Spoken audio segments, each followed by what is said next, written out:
Nagsisimula ako sa trading, akala ko sobrang simple lang. Pag tumaas yung presyo, ay, huli na. Pag bumaba, bili ka agad.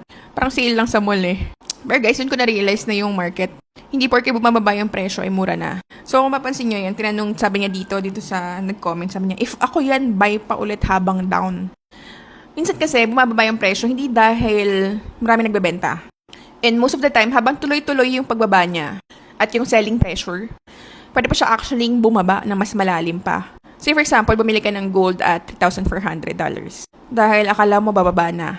Dahil akala mo, ay, ang baba na nito. Eh, mas bumaba pa, naging 3,350. Sabi mo, o sige, dagdag pa ako ng buy. Eh, bumaba ulit, naging 3,300. Average down.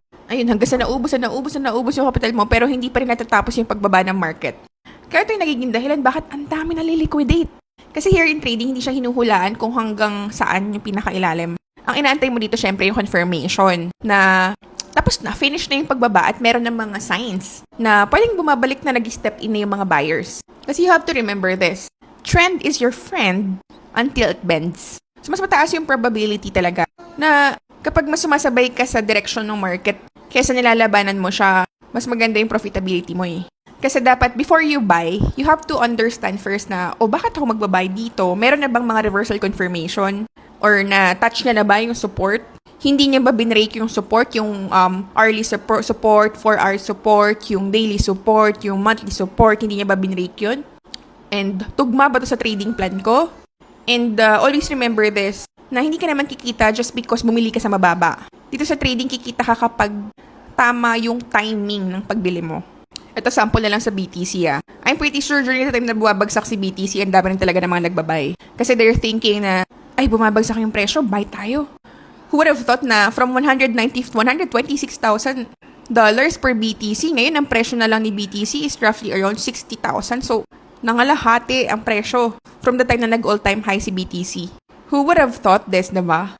Ito guys, signan nyo Nag-all-time high si BTC. Nag-all-time high siya at 126,000. Ayan inabot niya yan. So ngayon, during this period, we were thinking na possible, ang drop lang yan is hanggang dito lang sa support niya. Or possible hanggang dito lang. Pero kung mapapansin mo, binagsak niya dito. Binrake niya yung support dito. So for most traders, isipin nila na, ay magbabay ako dito at this price sa 109,000 kasi potentially pwedeng mag-bounce yan dito sa support kasi napakatibay na support yan Ayan diba? Kung mapapansin nyo, ilang beses yan ni-respect ng market, diba? Yan, nagbabounce siya dito, nag-bounce siya dito, nag-bounce siya dito. Yan, nag-bounce siya. Bounce. So, ni-respect ng market tong area na to. Ayan. We were thinking na possible umakit na. Kung nag-buy ka dito, yan, bumagsak. So, kung bumagsak yan dyan, naubusan ka na ng capital dyan, diba? Imaginein mo yun. So, another is, we were, most of the traders, they're thinking na, okay, bumagsak binrake nito, pero itong next na support na to, ito yung possible na area na pwede siyang bounce ulit, diba? Pwede siyang umakyat, which is actually, nag-react yung market dyan sa area na yan, diba? Dito sa support natin na to, nag-react siya, ayan, nagkaroon ng reaction yung market. So, for how many days, nag-consolidate siya dito. We were thinking na, ay, pwede na tayo mag-buy dito sa support na to, kasi pwede na to umakyat. Pero hindi pa rin yun nangyari, bumagsak pa ulit siya. Imagine mo, nagkaroon pa ng gap dito, sobrang lakas ng selling pressure, diba? So, ngayon, we were thinking na, hindi meron pang support dito itong support na to, dyan nag-bounce yung market, may potential na pwedeng finil niya lang tong gap na to or possible na, ayan, binalikan niya lang yung mga areas dyan kung saan na nagkaroon ng mga gap. Pero, ayan, nag-consolidate lang din siya dyan sa area na yan. And then, binagsak niya na naman. And right now, we are currently at 60,000. And most people, they're trying to buy somewhere here sa mga support dito, diba? That is why it's very important na hindi lang tayo buy sa support. We always have to wait for confirmation. Kailangan talagang mag-bounce muna ng market bago tayo mag-buy.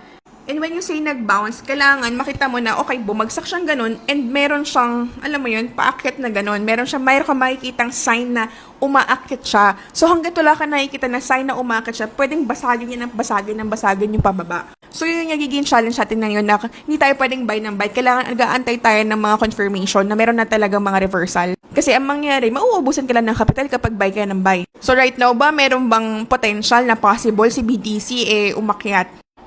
Actually, itong kahapon sinilip ko si BTC kasi meron din ako mga investment kay BTC.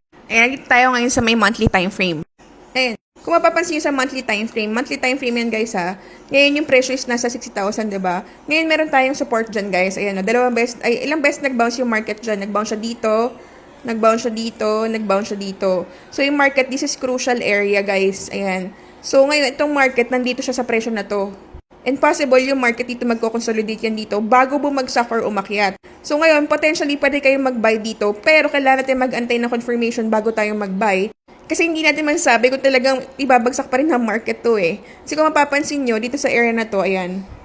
Nandito siya sa oversold zone. Ayan, nandito siya sa area na to. Itong oversold zone, pwedeng ma-exhaust na yung mga sellers dito and potentially pwede siyang umakyat. Pero, hindi natin pwede sabihin na dahil nandito siya sa oversold zone, aakyat na siya. We have to wait pa rin. Kasi possible na hindi pa fully exhausted lahat ng mga sellers dyan and possible magtuloy-tuloy pa rin ito pabagsak. Kasi may isa pang support dito sa area na to. Pero sobrang baba na to, guys. This is nasa mga around, ano na to, guys? Mga 50,000. 47 to 50,000 tong area na to kung dito babagsak pa siya dyan. So, ngayon, we have to wait na magkaroon yan somehow ng bounce dyan. Ayan, umakit mo na siya ng onti dyan. Magkaroon ng confirmation dito na may nag-step in na yung mga buyers. Tsaka pa lang tayo magbabay. So, sa kahit anong asset yan, BTC, gold, USD, JPY, mag-forex kayo or mag-crude oil kayo, you always have to wait for confirmation. So, yun lang guys. I hope meron kayo nakuhang learnings today. And yeah, happy trading guys. And good luck sa mga trades nyo later sa NFP.